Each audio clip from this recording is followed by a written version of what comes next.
Assalamualaikum warahmatullahi wabarakatuh. Alhamdulillahi rabbil alamin. Alhamdulillahilladzi anzala sakinata fi qulubil mu'minina liyazdadu imanan ma'a imanihim. Walillahi junudus samawati wal ard wallahu azizul hakim.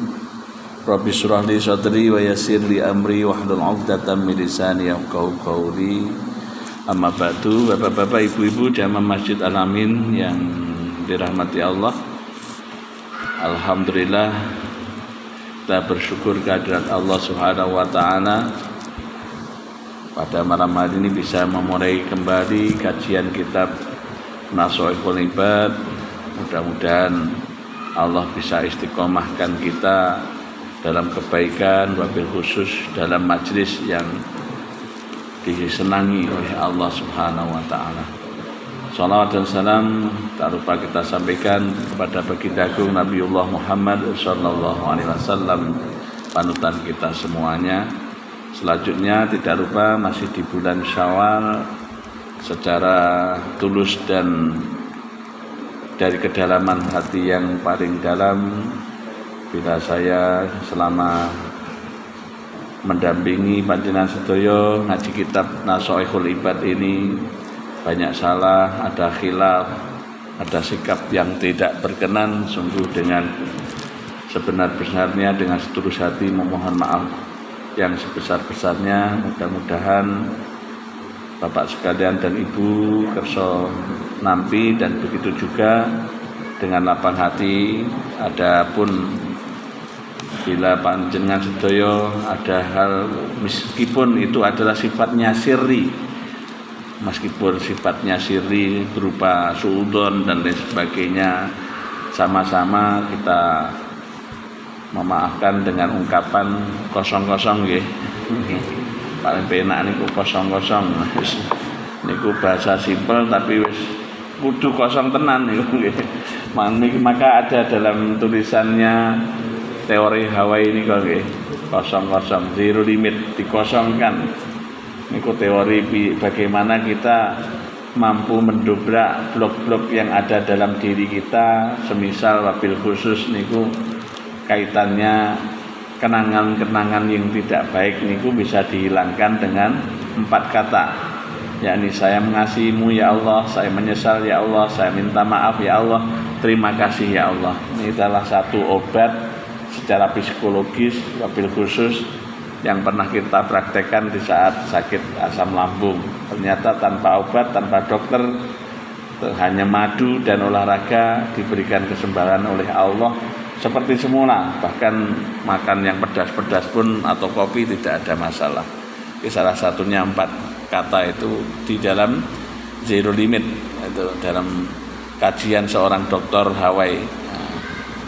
Itu kata-kata kosong-kosong mengosongkan di dalam diri kita. Jangan sampai ada dendam, ada apapun, pokoknya sama orang semuanya memaafkan. Al-Fatihah. A'udzubillahi minasyaitonirrajim. Bismillahirrahmanirrahim.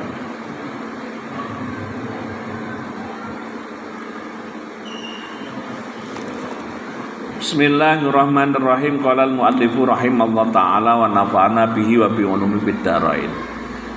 Wal maqalatu sadisatu wasalasun. Maqalah yang ke-36. Ini sudah sampai ke-36. An Luqman al-Hakim annahu qala libnihi. Sampun kata sini. Ya bunaya inna nasa salah satu aslasin sulusun lillah wa sulusun li nafsi wa sulusun liduti. Wahai anakku, kata Luqman Hakim, kita baca saja nanti selanjutnya kita lanjutkan ini sampun. Sesungguhnya manusia itu terbagi menjadi 3 bagian. Sepertiganya untuk Allah, wa sulusun li nafsi, sepertiga untuk dirinya sendiri, wa sulusun liduti, dan sepertiganya untuk hewan set, apa jenenge ini, yang ada di itu loh, keluar kalau ada namanya bangkai itu biasa keluar sin Iya set apa-apa. Set. Tapi bahasa Indonesianya apa? Hah? Belatung. Iya. Belatung ora lali sowan. Nggih. Sepertiganya untuk belatung. Fa amama walillahi faruhu. Untuk ruhnya itu adalah kembali kepada Allah. Wa amama wali nafsi fa amalu. Adapun yang untuk dirinya sendiri berperan itu adalah amalnya. Meskipun kecil apapun amal itu ada nilainya. Seperti jenengan nyiapkan minuman ini walaupun kecil ini, itu ada nilainya, ada pahalanya. Dia dengan nyiapkan meja, nyiapkan bersih masjid, menyiapkan doa dan semuanya itu ada nilainya di hadapan Allah Subhanahu wa taala. Maka kita jangan sampai menyepelekan amal meskipun kecil. Karena kita tidak tahu amal apa yang menyebabkan Allah saat itu ridho kepada kita. Yang kedua itu amal. Amal itu sampai nanti kembali bareng-bareng menemani kita di dalam kubur. Dia akan menemani di dalam perjalanan kita sampai kepada Allah, itu amal. Yang ketiga wa ma walidun wajismu. Adapun jisimnya itu semuanya nanti dimakan oleh yang namanya belatung. Jadi belatung itu adalah makhluk yang timbul dari diri kita sendiri nanti juga. Belatung niku ngoten niku. Dari bangkai apapun bisa timbul kehidupan. Makanya dikata Allah berfirman itu, ruhijul mayyita minal hayy, mengeluarkan dari yang hidup itu pada kematian, dari yang mati pada kehidupan niku. Yuhrijul mayyita minal hayy tarzuqu man tasa'u bi ghairi hisab niku. Al-tu'til mulka man tasa' wa tanzilul mulka mimman tasa', itu lanjutannya. Jadi yang namanya tubuh itu semuanya nanti dimakan oleh binatang yang ada di dalam kubur. Yang roh tetap kembali kepada Allah. Tapi bagaimana roh niku tidak tersesat niku lho. Tidak tersesat, kembali tetap kepada Allah yang benar itu.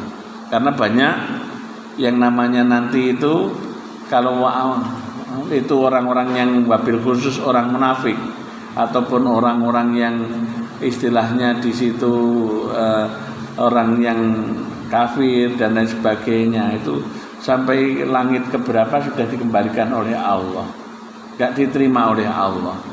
Bahkan Syekh Abdurrahim dalam salah satu tulisannya menyebutkan orang yang meninggalkan sholat wabil khusus, karena orang yang meninggalkan sholat berturut-turut dengan sengaja itu bisa dikatakan murtad.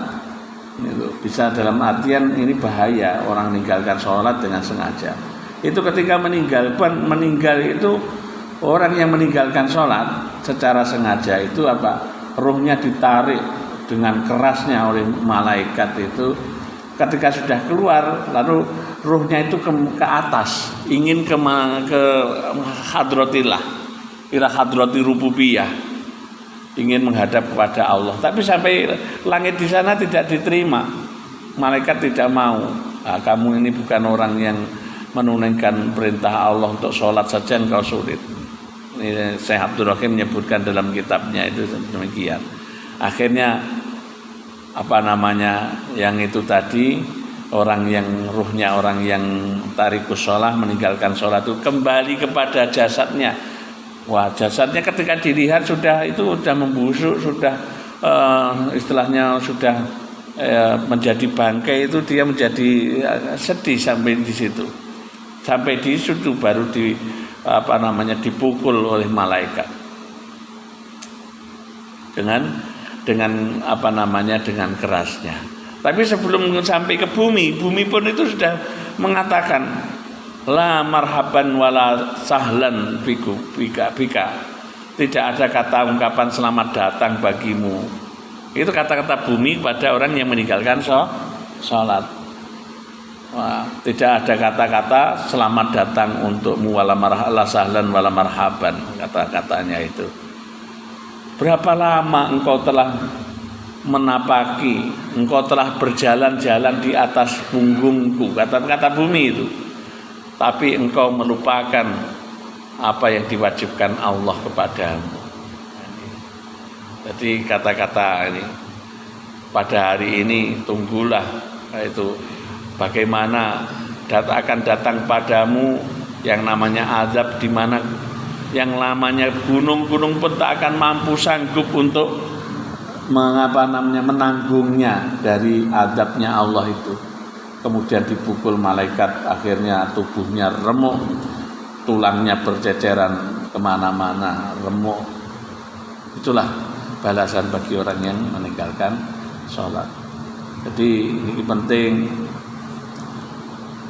Saya kemarin waktu alhamdulillah ke tempatnya, ini menjadi cerita penting juga saja ini. Ketemu dengan, kalau Pak Mustafa ngerti, di daerah Kajen saya berjumpa dengan Gus Yaki Abdullah Salam, putrane Mbah Abdullah Salam. Gus Yaki ini rayine Kiai Minan, rayine Kiai Nafi. Akhirnya kita ngobrol-ngobrol lama sampai diberi waktu itu, padahal tamunya banyak banget. Alhamdulillah kita bisa ngobrol bertiga dengan kakak saya Gus Fatah dari Nguyangan itu. Ya, akhirnya cerita tentang itu. Di Kajen itu ada tradisi kalau Ramadan, Ramadan itu jenenge softnya untuk sholat itu ada 3. Ada kategori 3 di Kajen itu, masjid Kajen. Yang pertama adalah ini untuk orang yang sholatnya pelan-pelan. Jadi rada wacanane ya dawa-dawa. Niku sing ning ngarep niku. Ini ada 3 macam. Yang kedua untuk orang yang sholatnya tarawih pengen cepat. Sholatnya pengen cepat itu di bagian yang kloter yang kedua, bagian yang jamaah kedua. Yang ketiga, yang belakang sendiri itu kloter untuk siapa? Untuk orang yang ngodoi sholat. Untuk orang yang ngodoi sholat. Karena apa? Kita daripada sholat tarawih, tapi kita masih punya hutang waktu balik itu masih nggak pernah sholat, ya rugi kita. Tarawih kita belum diterima Allah. Ada keterangan demikian. Mulai balik wantek umur 40 tahun ra tau salat, umur 40 tahun baru dhewe kelingan salat. Maka itu banyak, berarti banyak dhewe meninggalkan salat. Maka daripada dia salat tarawih, alhamdulillah ini agak istimewa ini sekarang. Mudah-mudahan dilipat gandakan pahalanya oleh Allah. Amin ya rabbal alamin. Karena nggih niku termasuk kelihatannya biasa, tapi setelah sholat niku penting. Setelah sholat niki enek hangat-hangat ataupun meskipun gak hangat ngoten nggih. Ya. Semangat mudah-mudahan nggih. Loh, kalau subuh niku kadang-kadang buat bubur loh Pak, di masjid-masjid yang lain itu ada nama bubur. Kalau kajian akad pagi dan sebagainya, Darul Ikram saya pernah ngisi di Catur Tunggal itu ada beberapa masjid juga demikian. Alhamdulillah, kita syukuri. Jadi sholat yang kloter ketiga itu untuk orang yang memiliki hutang. Dia enggak sholat tarawih dulu, tapi sholat untuk mengqadai. Jadi imamnya nanti bilang waktu sholat subuh, yang nqadai subuh, setelah subuh duhur, setelah duhur asar, setelah asar maghrib, setelah itu isya. Demikian. Ini sebenarnya ya ilmu, tapi kadang-kadang nggak disampaikan, jarang menyampaikan. Maksudnya kepada masyarakat, takut kalau menyinggung dan membebani. Tapi tanggung jawab secara sebenarnya, secara keilmuan itu orang ulama harus menyampaikan. Kita itu berapa kali meninggalkan itu. Nah, diqadai. Nanti setelah diqadai, kalau dia sudah merasa cukup ini hitungannya, dia bisa ikut sholat tarawih. Ini termasuk saya ceritani wong ulama kok ya, ini ya wong putrane ulama gede juga. Jadi bagus banget nih, alhamdulillah kalau bisa diterapkan kepada masyarakat kita. Wabil khusus niki malah krana apa lek dhewean niku aras-arasen. Napa mawon tarawih lho jenengan niku. Tarawih ini awake dhewe kok iso macane lah iso padha karo ketika jamaah ngono ampuh. Kita kalau waktu jamaah niku iso alon-alon, tapi ketika dhewe ngono belum tentu iso alon-alon, Pak. Makanya kita itu perlu apa? Kebersamaan. Maca Quran, tadarus bareng-bareng niku. Alhamdulillah ya semangat.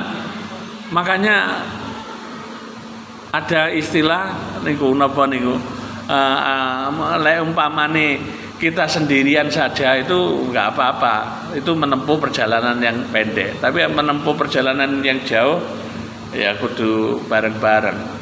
Monggo dipun unjuk tidar kok tidar. Diunjuk mawon ngoten. Nyantai mawon niku diunjuk nggih. Ini barokah iso nggih. Bismillah.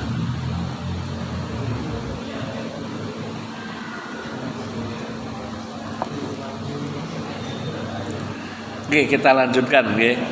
Niki mungkin nek kula alhamdulillah hanya bercerita saja. Ada yang jamaah saya itu sepuh-sepuh putri-putri itu daerah nganu terus meminta. Nanti ya sana kan ada yang itu yang sudah Pak Haji bisa ngimami. Nanti kalau setiap malam Selasa ngepasi saat khotaman Quran. Sampun. Ya. Sampun.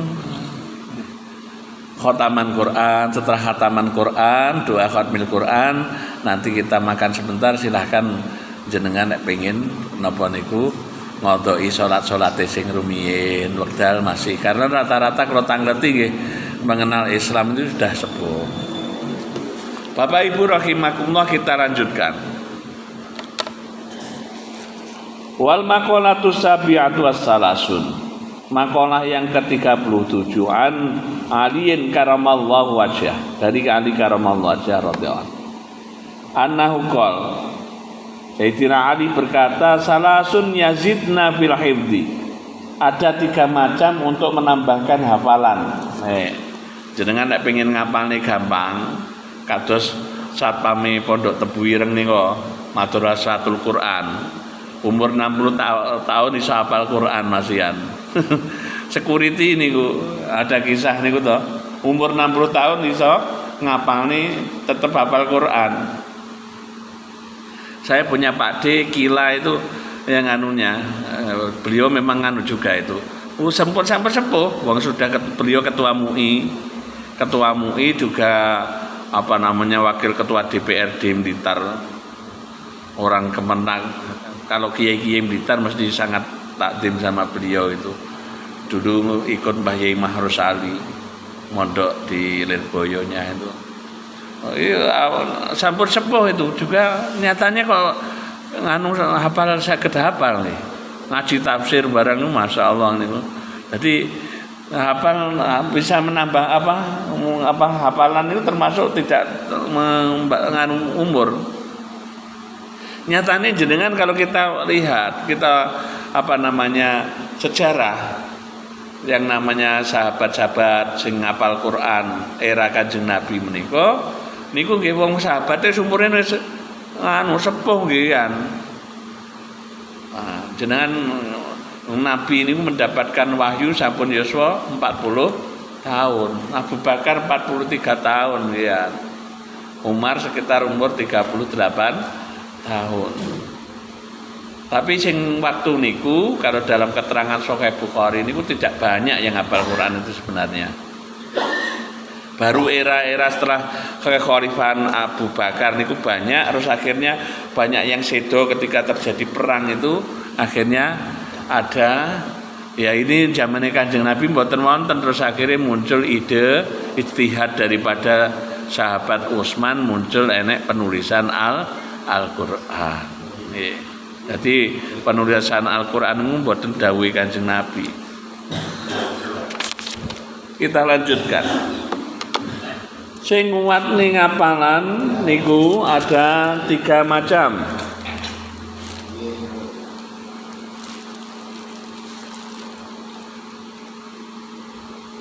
Nah, yang menguatkan bisa menambah penguatan di dalam hafalan itu ada 3 dan bisa menghilangkan bulgom. Bulgom niku semisal riak, semisal ngoten niku lho. Apa namanya, lendir-lendir sing menghalangi kecerdasan barang itu namanya bulgom, riak.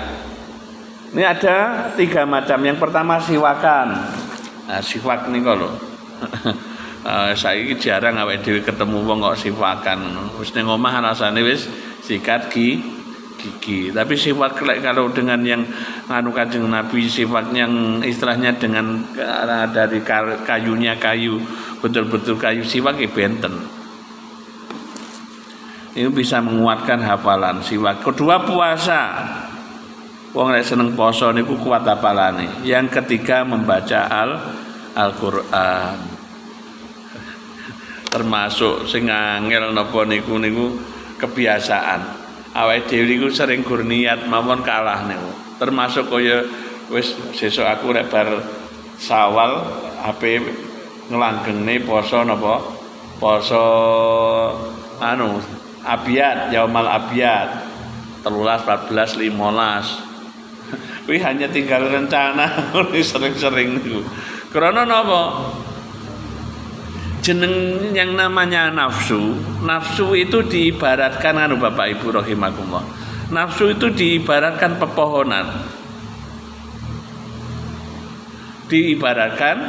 pepohonan. Maksudnya apa? Kalau umpamanya nafsu itu masih segera diatasi ketika masih kecil atau masih ketika belum nafsunya berkembang besar, itu mudah dicabut pohon itu. Nggih mboten. Nek sesuatu yang masih kecil kayak tumbuhan lah, pringnya cilik ataupun pohon apa mawon lah, pisang mau dicabut gampang, tapi nek gede kan ngembrune dadak abot. Begitu juga nafsu. Milano Ibnu dalam Burdah sebutkan nih kok, wan nafsu katifli intuh milu syabala hubir radai wa intahtimum yang fatimi. Itu karena apa? Nafsu itu memang seneng ngono kuwi lek ora dibiarne ora segera diobati, dia akan menjadi nafsunya tambah gede, tambah besar. Makanya sampai berkaitan dengan istighfar, tobat niko. Awake dhewe maksiat ndang segera tobat. Nanti kok nglakoni maksiat meneh ya ora apa-apa, tetep tobat neh. Maksiat neh kok ora iso ate anu. Niku kita tidak ada batasan berhenti harus tobat sekali sesuk wis ora nglakoni maksiat neh. Akan muncul malih pertarungan menika. Nah, mengira-mirano jangan pernah berputus asa dari selalu bertobat kepada Allah Subhanahu wa taala. Jadi yang pertama siwakan yang bisa menguatkan hafalan menika, yang kedua puasa, yang ketiga membaca Al-Qur'an. Membaca Al-Qur'an itu ngiyataken teng hafalan, ngiyataken di dalam hifdzi. Wong sing hafal Qur'an biasanya cerdas-cerdas, nggih ngapalne liyane itu gampang. Mulane kalau di dunia pesantren ada 2 metode biasanya. Ada pesantren metode yang pengen tiangi alim-alim niku. Yang pertama masa SMP niku biasanya dikejar di dalam kitabnya. Pengetahuan tentang grammar, tentang tata bahasa Arabnya, nahwunya digenjot. Nah, itu sampai 3 tahun itu nanti bisa menguasai seperti Pondok Amsilati. Jadi menguasai betul nanti supaya kitabnya untuk baca kitab sudah mumpuni. Nah, baru masa dari sanawiyah selesai kepada aliyah 3 tahun. 3 tahun lagi niku baru bisa istilahnya untuk Al-Qur'annya. 3 tahun tambah 3 tahun 6 tahun, yang di tahun 3 tahun itu kalau meskipun barengan dengan pendidikan yang bareng seperti sanawiyah seperti aliyah, Pak insya Allah 3 tahun kalau umpamanya sungguh-sungguh itu juga 3 tahun bisa hafal Quran. Jadi nanti bahasa Arabnya baik, bagus, selanjutnya bisa menghafal Quran juga. Atau sebaliknya sanawiyahnya SMP-nya itu dia menghafalkan Quran, setelah hafal Quran dia mempelajari kitab kuningnya. qiraatul Quran niki bisa nambahkan fil hifdi. Bapak-bapak, ibu-ibu rahimakumullah, niki makalah-makalah Ali karamallah wajah Ka'bil Ahbar, terus ada dari Luqman Hakim, ngendikane para nabi, nanti ngendikane para sahabat, ngendikane langsung Kanjeng Nabi, ngendikane Allah Al-Qur'anul Karim. Apa yang mereka sampaikan di dalam Al-Qur'an, hadis, apapun berita-berita tentang akhirat, ampun mamang. Ampun jangan sampai kita niku ragu. Oh, beritane saking Kanjeng Nabi Muhammad kok awake dhewe ragu. Diberitahu bahwa saya besok swarga kaya ngene. Di sana ada mata airnya seperti susu. Kita yakin apapun yang disampaikan Rasulullah itu adalah kita harus meyakini. Jangan sampai awake dhewe termasuk sangat mengherankan. Bila apa? Bila kita diberitahu oleh para ulama sholihin, para wali, diberitahu oleh yang namanya Kanjeng Nabi, para nabi dan lain sebagainya, orang-orang yang cerdas, cerdik, pandai, kita masih meragukan. Tapi ketika yang menyampaikan itu orang biasa, kita malah percaya. Itu kan naif sekali, sangat mengherankan. Kita itu diberitahu tentang akhirat. Saya nyampe ini Kanjeng Nabi Muhammad sesuk akhirat ngene-ngene. Kok antek dhewe ra percaya kan gumun gitu. Lek umpamane rene akhirat ngono ya awake dhewe mungkin rugi selama umur seberapa tahun ini secara logika. Berapa umpama sampai diberi umur 60-70 tahun, 60-70 tahun rugi lek dhewe ibadah dibakno ora ono akhirat. Tapi kalau ono wis ora percaya, di sana kita menjadi orang yang merugi. Ini bisa diibaratkan demikian. Perkataane wong Kanjeng Nabi kadang-kadang awake dhewe ora percaya, omongane wong biasa malah dipercaya. Seperti adalah kisahnya seorang petani. Petani dia pagi hari misalnya dia ini datang ke tempat pertaniannya. Di sana dia telah diberi bekal sama istrinya, ada makanan, enek kopi ini dan lain sebagainya, enek teh misalnya, itu demikian. Lalu dia meninggalkan tempat itu tadi gubuknya untuk melanjutkan menanam padi atau mengerjakan menanam yang namanya kacang lain sebagainya. Setelah itu dia kembali ke tempat gubuknya. Di gubuk sana ada seorang pengembara yang dia tidak sama sekali tidak kenal, tidak tahu.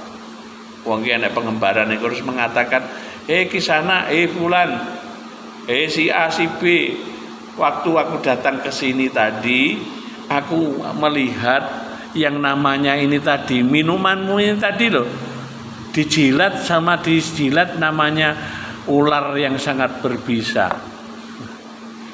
Ular yang sangat berbisa.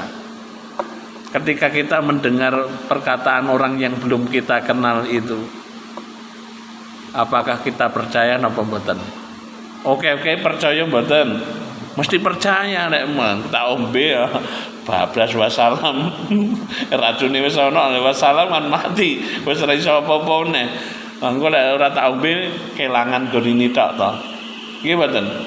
Ini mesti tak guwae ora apa-apa sesuk manganane. Begitu juga ini loh informasi yang disampaikan oleh baginda Nabi, yang disampaikan Rasul, disampaikan oleh para aulia melalui kitab-kitabnya tinggi. Ibaratnya seperti demikian. Nanti kalau kita nggak percaya yang disampaikan Nabi Rasul, kita rugi remuk kita. Habis napa udare? Belum mungkin. Kok enak ini. Oh iya anak niku, jadi rugi kalau umpamanya kita akhirat tidak kita percayai, ternyata wujud tenan itu. Ternyata kadung awake dhewe ngono, tidak percaya. Makanya percaya, sekiranya itu tidak tidak ada pun kita hanya merugi selama umur demikian hanya ibadah tibano kadung mengekang nafsu, ora kaya wong sing ngumbar nafsune iso hura-hura setiap hari ra mikir salat, ora mikir apa-apa. Nah, rugine gur ngono kuwi tok. Tapi bener kuwi sing awake dhewe kaya manut Kanjeng Nabi tenan di sana, nanti tetap akan beruntung. Seperti orang tadi, dia tak akan berani tuh, meskipun itu orang baru yang dikenal tuh. Mengapa kita sangat menghormati orang yang baru kita kenal dibandingkan orang-orang ulama-ulama ataupun para nabi yang menyampaikan itu? Nah itu tadi, karena jenengan sudah diberitahu kalau minumannya ada racun ularnya. Nah, Kanjeng Nabi beritahu, wong nek nglakoni ngene-ngene sesuk ancemane demikian ini. Niku ibarat demikian. Kita lanjutkan. Niki ben nambah yakini awake dhewe dumateng para nabi lan akhirat. Niku kisah ini bisa menambahkan keyakinan kita dengan akhirat. Pol-pole rugine umpamane ra anu ya gur sakmono terbuang. Tapi saya yakin Mas Bang ya jeneng ada wong sing nyampeine Kanjeng Nabi Muhammad sallallahu alaihi wasallam sing enggak pernah berdusta. Beliau yang punya sifat al-amin, bisa dipercaya. Wal maqalatus saminah wal awasalasun an kabil ahbar ay malja'al ulama gon rujukan pira-pira ulama iki gak bil ahbar minal yahud saking wong Yahudi aslama kang masuk Islam fi zamani Sayyidina Umar bin Khattab. Dari jam Kabil Ahbar niku sezaman dengan Sayyidina Umar bin Khattab. Tadinya orang Yahudi, pengetahuannya sangat luas, terus dhewe masuk Islam niku Kabil Ahbar. Kabil Ahbar mengatakan al-husunu lil mu'minin minas syaitani salasun. Bentengnya orang mukmin dari setan itu ada 3, ono 3. Pokoknya awake dhewe sering ning kene aman dari setan. Bapak-bapak ini saya yakin termasuk di antara mereka. Yang pertama napa? Al-masjidu, masjid. Niku penjaga. Wong jenengan teko ning masjid wae mbuh keadaane apa wis sesuk antek sepuh kok sregep ning masjid aman. Aman dari setan. Wis to, pokoke gelem aman dari setan, insyaallah husnul khotimah niku adalah jadikan masjid sebagai benteng. Termasuk lagi mumet mlayune nang masjid. Ora mlayu ning dindi. Niki wis tenan lho. Saestu lek jenengan mau mumet kok mlayu ning masjid iki berarti wong anu. Minakno masjid niku jangan sampai terus ditutup, dikunci, terus apa ditulisi jangan sampai ning serambi wae entuk tidur gak entuk. Sing gak ramah ngoten niku banyak orang-orang niku sakjane kali Gusti Allah dhewe masalah. Dhewe pengin selesai masalah atau menenangkan diri itu mlayune mesti nang masjid. Kolek mlayu ning liya niku bahaya. Melayu-melayu neng cedeke laut iso bunuh diri malahan. Tapi neng masjid melayune kan aman. Niki dawuhe Kabil Ahbar kok ya sudah meneliti kitabnya Yahudi, kitab Nasrani, kitab Kanjeng Nabi Muhammad SAW Al-Quran. Beliau mengatakan ini setelah penelitiannya, benteng sing amat kuat itu adalah masjid. Kelakno kula oleh lunga ning ndi kok ora ngerti nganu riyen nate ceritane nganu enek undangan ke Jakarta pun ngono ya bingung ngono ya golek masjid. Golek ning masjid kan tekoki ya mosok ape diblondrone wis awake dhewe salat bareng. Nggih to? Teko karo sesama muslim kancane ning kono ada perlu apa? Mesti marbote ataupun sesama jamaah niku mesti di wae petunjuk. Niku krana apike masjid. Yang kedua, zikir selalu sallallahu alaihi wasallam Allah. Yang ketiga, qiraatul Quran. Ada 3 yang bisa menjaga kita dari setan. Masjid, kedua apa? Zikir. Yang ketiga adalah sebelum bacaan. Kita lanjutkan makalah yang atas ya salasun. kita sedikit akan nanti mengulas, karena kita menghormati ini adalah bulan di mana tamu-tamu Allah mulai akan berdatangan di Makkahul Mukarramah dan Madinatul Munawwarah. Mereka akan menunaikan rukun Islam yang kelima untuk menunaikan ibadah haji. Mungkin kita mendapati tetangga-tetangga kita, sanak saudara kita yang diberikan oleh Allah untuk menunaikan ibadah haji. Kita doakan semoga mereka diberikan oleh Allah kemudahan, kelancaran, dan mendapatkan predikat agung dari Allah, hajjam mabrurah, haji yang mabrur. Al-Fatihah.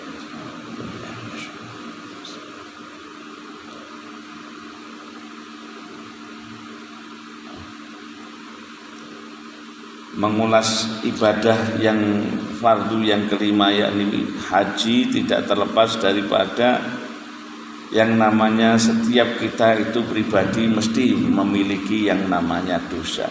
Kita mesti memiliki yang namanya kesalahan-kesalahan.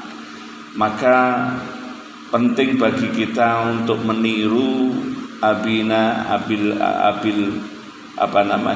dari Abul Bashar, bapak daripada semua manusia, Nabiullah Adam alaihissalam, meskipun bersalah harus namanya bertaubat. Dan termasuk haji itu adalah dalam rangka untuk bertaubat kepada Allah Subhanahu wa ta'ala. Bapak Ibu rahimakumullah, orang yang mau bertobat kepada Allah niki kita bahas penting masalahipun supados kita nanti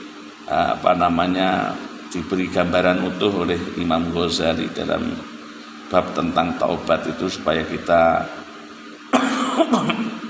dalam menjalankan taubat itu betul-betul sesuai, sehingga marjuan mendapat ridho Allah, diharapkan diterima taubat kita oleh Allah Subhanahu wa ta'ala. Jadi apa yang menjadi pertaubatan dalam langkah-langkah kita itu semuanya nanti akan diterima oleh Allah, karena tidak ada orang yang dalam kehidupan ini tidak pernah melakukan dosa. Maka taubat itu merupakan dasar daripada apapun jalan orang yang ingin menempuh menuju Allah Subhanahu wa ta'ala. Orang mau kepada Allah pasti dasarnya didahului dulu dengan bertaubat.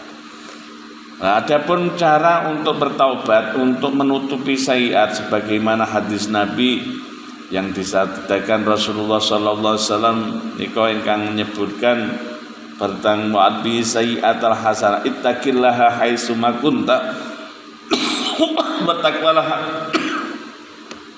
engkau kepada Allah haitsu ma kunta, dimanapun berada. Wa'adbi sayyi'atal hasanah, dan ikutilah keburukan itu dengan kebaikan. Yang di sini adalah mengikuti keburukan dengan kebaikan. Ada beberapa hal yang bisa dilakukan untuk mentaubati akan keburukan-keburukan kita. Imam Ghazali membaginya menjadi 3 macam. Imma bil qalbi, wa imma bil lisani, wa imma bil jawarih. Ada 3. Yang pertama adalah dengan taubat itu dengan hati, ya. Dengan hati, taubat bagaimana kita kepada Allah.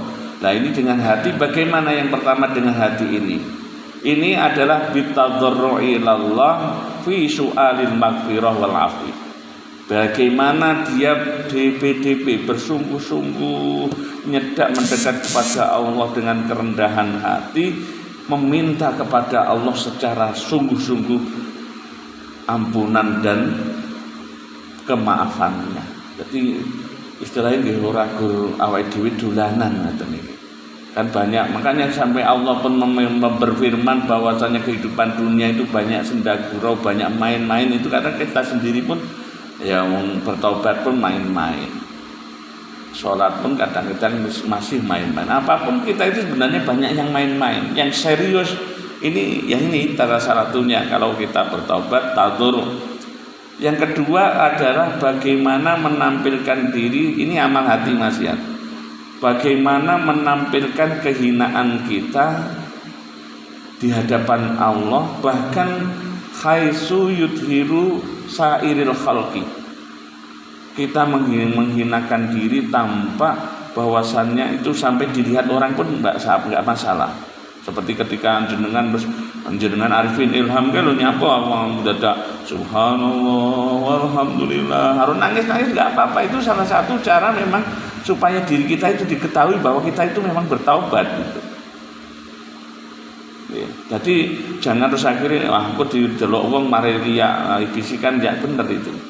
Jadi ketika tampil kepada kita harus kadang-kadang menampilkan diri kok sambil maca Al-Qur'an maca ning ngono kok kadang-kadang harus nangis. Mboten napa-napa karena di situ memang jenengan harus menampilkan diri daripada haitsu yudhiru lisairil khalqi kepada semua makhluk bahwasannya Anda itu memang sedang dalam proses untuk bertaubat. Nah, sudah mengetahui ini ada proses awake dhewe tobat wonten niku di napa niku sembari kita tidak boleh sombong dengan seorang makhluk pun. Maksudnya dengan manusia wong taubat kok sombong. Kan enggak pas toh. Taubat kok awake dhewe membanggakan diri kepada orang lain kan berarti ora tenanan secara hati itu. Ini pendapat Imam Ghazali. Jadi memang nek kedah ngoten wis kedah semakin menunjukkan, mengekspresikan bahwasannya dirinya saya tak akan melakukan kibir sombong kepada orang lain. Niki salah setunggal amale ati niki. Setunggal wau tadoro DP-DP itu Gusti ya Allah misalipun ngoten ya Allah istilahnya dengan bahasa-bahasa yang jenengan silahkan untuk mengekspresikan, yang penting di situ adalah bentuk-bentuk menakno Abu Nawas ini luar biasa sampai terus akhirnya Gus Dur bareng digunane ilah-ilasnya kan di situ ada ekspresi menampilkan apa Gus Dur dadak nyanyi itu kok kesenengane kan kuwi ilah-ilas tulir firdausi ahla wala akwa ananaril jahimi. Nek ngono ora usah diwaca, ngono wis meneng wae ning ati urusan ati. Lah ini karena memang harus ada haitsu yudhiru lisairil khalqi supaya di orang lain tahu bahwa kita itu bertobat. Mamane ngoten ekspresikan mboten napa-napa kok dhisik biasane ngono saiki malah tambah dilu-dilu dan dungaru nangis mboten napa-napa. Niku mulane Gus Dur pun itu Imam Ghazali ketika mengatakan niku amalipun hati. Mulane donga misalipun donga dengan jenengan mendapati kiai-kiai ataupun para orang-orang kadang orang ahli thariqah, orang-orang yang mendekat kepada Allah niku sambil berjujuran nangis-nangis ngoten niku. Mboten apa-apa niku. Mungkin khawatir awake dhewe di situ akan timbul riya, mboten. Iku malah idhar menunjukkan bahwa dia lagi suluk menuju taubat kepada Allah Subhanahu wa taala. Ingkang salajengipun niki amal qalbi. Yang kedua bilisan. Amal bilisan menika inggih menika ngamal dengan istighfar. Ngucapne astagfirullahaladzim atau bertaubat kepada Allah. Sing pernah kula sampaikan itu riyen saged maca istighfar niku wedal kula kadosipun di beberapa pertemuan yang lama sudah saya sampaikan doa ketika kita mau salam saderenge setelah baca sholawat kita berdoa sebelum salam niku zalamtu nafsi wa amiltu su'an faghfir li dzunubi niku penting diwaos niku zalamtu nafsi ditulisnya mboten nggih kersa ditulis nih. Nah ditulis niku tak tulis nih teng griya tak kirim nih Pak Abdul Qadir. Kersa nggih. Niku sae niku ya wong nek pemesingan di dalam ini perintah Kanjeng Nabi ya di bab salat ihya disebutkan juga niki. Dalam tu nafsi wa amiltu su'an faghfir li dzunubi. Fa insyaallah kula nggih mboten ninggalaken niku. Setelah innaka hamidum majid salawat menika harus mesti dalam tu nafsi faghfirli wa amiltu su'an faghfirli dzunubi niku dalam tu nafsi wa amiltu su'an faghfirli dzunubi niku selalu kita baca nih Niki termasuk niku, atau doa-doa yang lain, istighfar yang lain. Kita kalau secara lisan saged nauzubillah niku wau dongane Nabi Adam, Rabbana dzalamna anfusana wa illam taghfir lana. Diperbanyak niki orangnya bertaubat pada Allah ngoten niku. Mempelajari napa-napa kaitane doa istighfar. Terus dongane Nabi Yunus, la ilaha illa anta subhanaka inni kuntu minadz dzalimin. Dunganipun Kanjeng Nabi Muhammad istighfaripun, Allahumma anta rabbi la ilaha illa anta khalaqtani wa ana abduka wa ana ala ahdika wa wa'dika mastata'tu a'udzubika min syarri ma sana'tu nika ila akhirih diwaos. Dunganipun termasuk Nabi Adam wonten malih selain Rabbana dzalamna Allahumma innaka ta'lamu sirrana walaniyatina faqbal ma'dziratana ya Allah wa anta ta'lamu hajatina fa'tina su'alana ya Allah wa anta ta'lamu fi nufusina faghfir lana ya Allah. Niku termasuk doa Nabi Adam nggih saged. Wae donga berkaitan dengan jaluk ngapura marang ngarsa dalem Allah Subhanahu wa taala. Astagfirullahaladzim niku sing paling biasa kita waos nggih. Nah, istighfar yang ngaten niki nanti niki harus disarengi ada di dalam dirinya niki napa niku ada niku mau tadarruk ben cocok antara apa yang diucapkan dengan apa yang ada di dalam hati. Orang itu istighfar yang muni istighfar tok, kalau enggak nggih mengke tidak sampai kepada Allah. Milano ngetikane Rabi ahal adawiyah istighfaruna yahtaju ila istighfarin akhar. Istighfar awake dhewe butuhne istighfar kepada istighfar yang lain. Karena apa? Bil ghaflah, dengan hati yang lalai. Guru awake dhewe muni ning ngono ki bocah ngandani bocah kok. Oh diomongi kon ndang atus astagfirullahaladzim. Nesu ora sesuai dengan jaluk ngapura Gusti Allah ya beda niku. Niku ghaflah. Atau hanyalah ngendika Imam Ghazali malih napa? Istighfarnya itu hanyalah sebagai pengadatan. Nah, kaya lek wong sing liyane muni astaga ngono. Jadi hanya pengadatan, tidak ada ruhnya di dalam hati. Makanya penting taubat tadi harus disertai dengan apa yang wonten teng manah menika niku. Niki secara amal, secara napa wau bil lisan. Atine nggih ngoten taubat, lisane nggih taubat. Terus lajengipun napa? Salajengipun bil jawari. Taubatnya itu adalah dengan anggota badan, nambah-nambahne salat sunnah, nambahne sedekah, nambahne waos Al-Qur'an. Lah menika pokoke ibadah-ibadah niku ditambahi ingkang kathah. Niki jalan menuju taubat ben ditampa kalih Gusti Allah. Niki amal-amal zahir lan amal batin menika. Ada di dalam asar sing nyebataken mekaten. Kalau dulu orang nglakoni dosa, bareng nglakoni dosa mawon ngoten niku. Bar awake dhewe misalipun niki wau ketemu wong ning anu.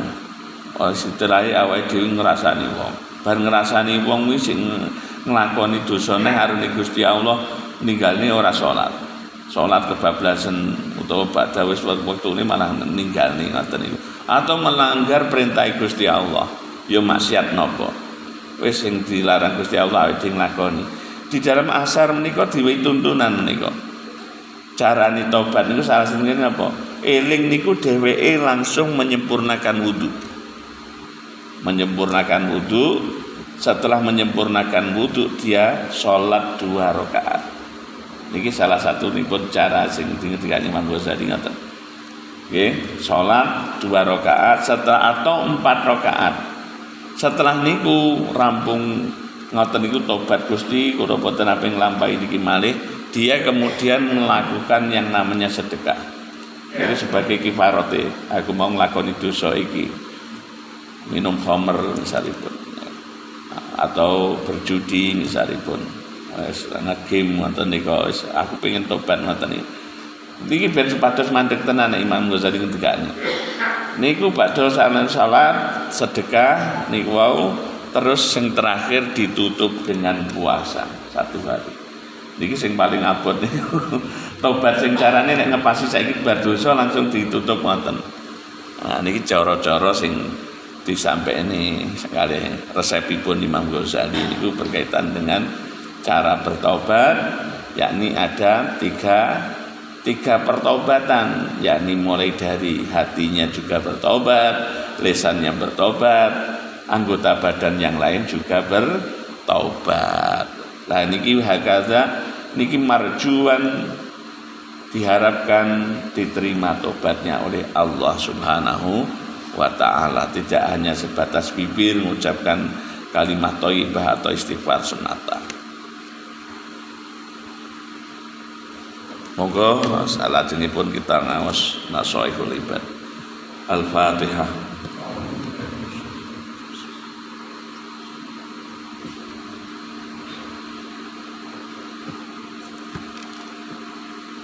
Amin. Bismillahirrahmanirrahim. Wal maqalatu tasiyah wassalasun. Wal maqalatu tasiyatu wassalasun an ba'dil hukama'i annahu qala.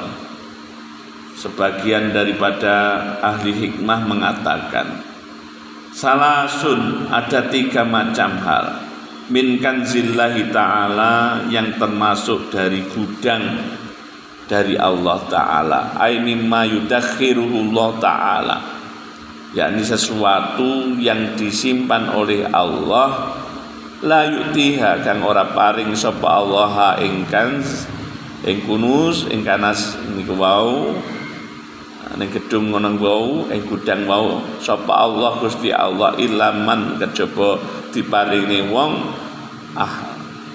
ahabba kang seneng sapa Allah ing man. Jadi ada 3 macam gudang yang disiapkan Allah, yang akan diberikan gudang itu hanya kepada orang-orang yang dicintai Allah. Yang pertama napa? Al-faqru. Wong niki sangat senantiasa fakir, butuh kepada Allah. Nggih. Dalam kefakiran, dalam keadaan sing gak enak.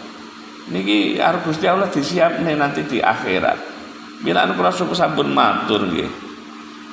Di dalam pertemuan yang lalu wong sing susah, wong fakir ning donya niki dheweke ape pengin apa wae ora keturutan, bahkan pengin mangan enak wae ora keturutan.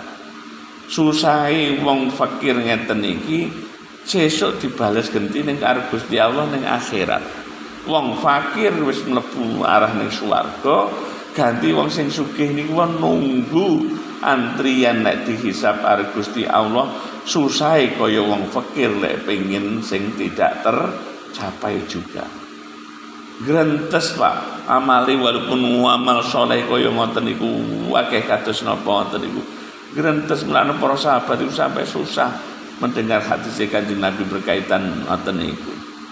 Tibane kowe wong kurkon ngoten niku tibane susahe nunggu apa dihisab mawon. Kaya susahe wong fakir ning donya niki ketika dia apapun enggak tercapai.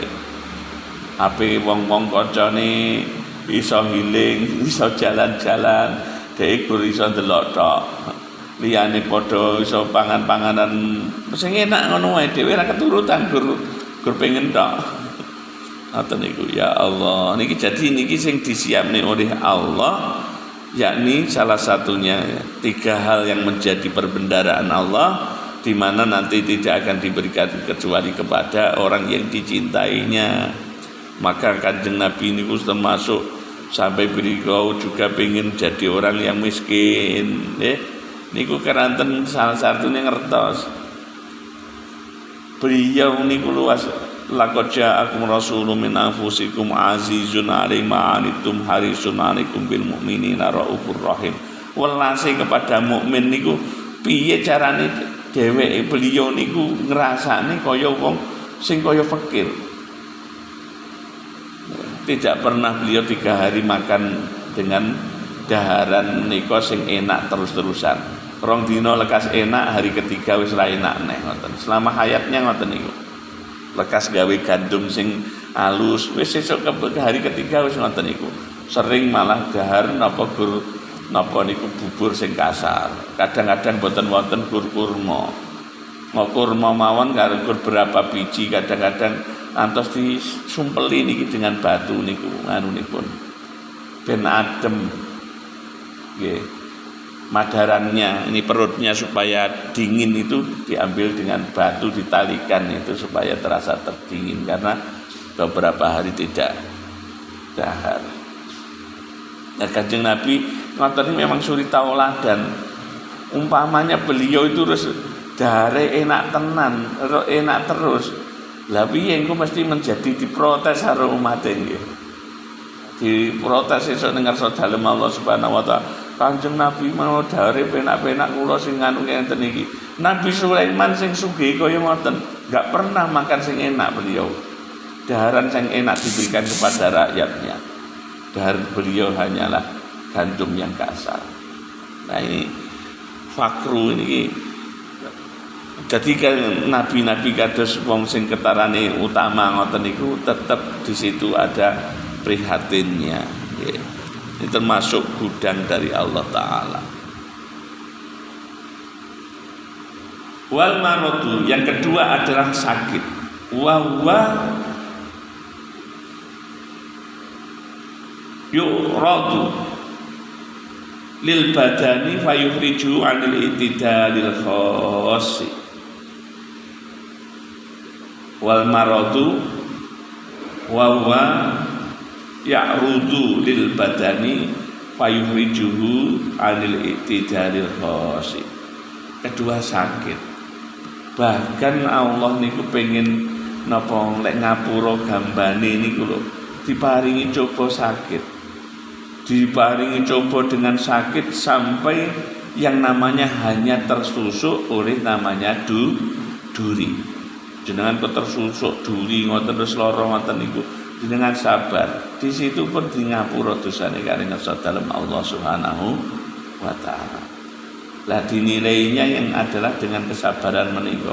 Apapun lo awake dhewe ra kepenak, gur niku mawon awake dhewe ikhlas. Niku disebabkan disiapkan gudang oleh Allah pahalanipun.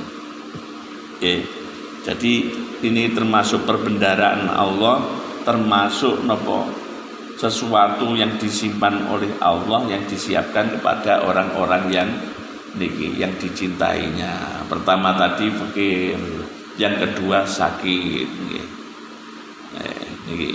Karena wong sakit itu masya Allah, kita bisa melihat ngoten niku, kadang kita bisa meneliti ngoten niku, kita terenyuh kalau kita lihat di konten-konten, kita lihat di mana-mana ngoten niku napa. Niki lah gari napa tiyangi sing niki wau nanggungnya. Kalau dia dengan ikhlas kepada Allah niku saged menjadi amal solehnya, menglebur dosa-dosanya. Wasabru yang ketiga tarku syakwa min alamil balwa li ghairillah la ilallah ta'ala. La ilallah ta'ala. Yang ketiga adalah sabar, meninggalkan wadul dari ujian yang ia terima kepada selain Allah. Jadi si wadul ini di Gusti Allah tok. Maka bersujudlah kepada Allah, bisikkan apa yang menjadi keluh kesahmu, apa yang engkau keluh kesahkan di muka ini, di tempat sujudmu ini sangat jelas akan terdengar dari Yang Maha Kuasa sebagai keluhan seorang hamba yang dimana Allah niku sangat perhatian. Malah kadang-kadang Gusti Allah nambah nih coba niku ben kawulane niku ben tambah sregep lek mengadu kepadanya. Karena rintihannya orang mukmin niki, orang yang bertaubat kepada Allah apalagi niku sangat-sangat dicintai oleh Allah. Jadi sabar niku pokoke nampa apapun tidak pernah wadul nang wong liya. Sampai nek cerita niku sabari kados napa? Apa mau wong mesti emosi. Jenengan pernah cerita dengar ceritanya Hasan Al Basri, sudah saya ceritakan dulu. Dewe bertetangga dengan orang Nasrani. Jadi Hasan al-Basri itu kila adalah mujaddid awal. Mujaddid awal yang dari kalangan Umarok, namanya mujaddidnya Umar bin Abdul Aziz. Jadi Umar bin Abdul Aziz itu sering dinasihati oleh yang namanya Hasan al-Basri. Makanya harus banyak ulama-ulama di Indonesia yang meniru untuk mendapatkan barokah, mengambil nama dengan Hasan Basri, Hasan Besari dan lain sebagainya itu. Hasan al-Basri ini punya tetangga di mana tetangga ini Nasrani. Sampai suatu ketika sudah lama tetangga itu suatu ketika Hasan al-Basri ini sakit.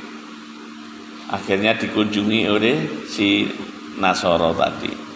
Ketika sampai dikunjungi itu si Nasoro melihat kok di pojokan sana Hasan Basri ini, Hasan al-Basri menyiapkan namanya napa niku jenenge.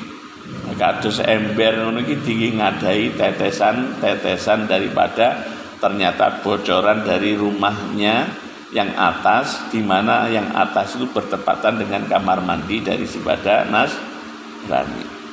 Akhirnya si Nasoro mohon maaf benar kepada Hasan al-Basri. Terus bertanya, ini sudah berapa kali rembesan air yang menetes di tempatnya Tuan Syekh Hasan al-Basri ini? Syekh Hasan al-Basri menjawab, sudah 20-an tahun. Jadi 20 tahun itu di ember diadai, setelah penuh dibuang tanpa dia itu protes sedikit pun kepada ini. Awake dhewe kan ramuan mestian. Nesu mesti parani ngurus ning kono dadi ngejak anu iki, ngejak gelut iki. Ngejak gelut itu niki kesan kemampuan untuk tidak mengadu kepada kok dhewe kok dadak ora mengaruh tangga-tanggane. Lek ngomong ning liyane kan akhirnya gibah to. Boten niki. Lah niki dari apa yang diderita itu. Enek malih senene Sayyidina Syekh Imran bin Husain. Imran bin Husain niku seorang ya jamaah sahabat yang luar biasa. Niki cerita yang bagaimana setelah sepeninggal Kanjeng Nabi Muhammad sallallahu alaihi wasallam, sahabat Imran bin Husain itu hampir setiap hari niku ngimpi berjumpa dengan Kanjeng Nabi Muhammad sallallahu alaihi wasallam. Jadi diimpeni kepanggih ngoten niku. Sampai suatu ketika niku dheweke wis akhire ora tau ngimpi kepanggih Kanjeng Nabi. Nih akhire napa niku? Dheweke introspeksi diri niku. Ya apa ya aku iki apa jenenge kok dadak kok ora tau kepanggih kali Kanjeng Nabi ne. Ternyata dheweke niku berobat dengan dicas dengan setrika niku lho, tempate sing sakit niku diparingi sedhi setrika niku dikaya oleh zaman dhisik niku ngoten niku. Di setrika. Jadi tempat yang sakit niku dikur istilahnya dia berobat mawon wonten mawon menyebarkan dirinya tidak lagi berjumpa dengan mimpi kepanggil dengan Kanjeng Nabi Muhammad sallallahu alaihi wasallam. Akhirnya dia lepas niku. Wis rasa berobat ngono neneh nganune dengan pingine ben awake krasane penak ngoten mungkin. Tapi niki sabar, gedung niku gudangnya Allah. Nggih. Waridho bil qada'i la yakdaku fi syakwa ilallah. Asyakwa ilallah wala ila ghairihi. Termasuk diantara ridho dengan qada Allah itu tidak mengadu kepada Allah ataupun yang lainnya. Wis termasuk wis nggih mendel mawon niki. Ora njaluk Gusti dikurangi. Ya wong ngeten iki lho.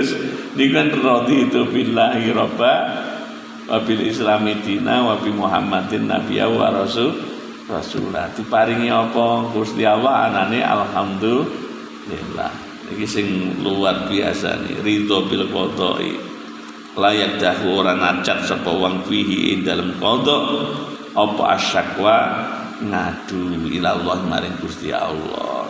Ora nacat-nacat koyo ngene koyo beda harus yang liya padahal aku sregep salat tanggaku ora tau salat marang ora tau lara. Ngeten iki kan. Pokoke ampun dibanding-bandingne wae. Penak ngoten. Karena rahmannya Allah niku kabeh diparingne ning donya niki. Sing ora iman ya kabeh untuk bagian welase Gusti Allah.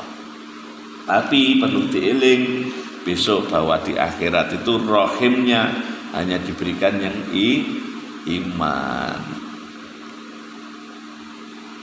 Wa inna ma yaktahu biridha fil muqaddi fil muqadda wa inna ma lazima ridha bil qada li anna al abda la budda ayardu bi hukmi sayyidi kadza bi ta'rifati li sayyid Ali al-Jurjani. Jadi wong niki lek ridha kali ngersa dalem Allah Subhanahu wa taala niku digawe kaya ngapa wae anane seneng. Karena napa wong ridha niku sudah melewati makom ikhlas. Wong sing wis ikhlas munggah nanti dari ikhlas menuju kepada mahabbah. Sampai yang namanya mahabbah niku menyebabkan dirinya ridho apa yang diberikan Allah Subhanahu wa taala. Jadi setelah orang itu saged ngamal napa-napa hanya karena Allah, dia nanti bisa mendaki lagi kepada makom ridho, makom di mana dia menerima apa yang menjadi apapun yang diberikan Allah. Radiyatan mardiyah. Assalamualaikum warahmatullahi wabarakatuh.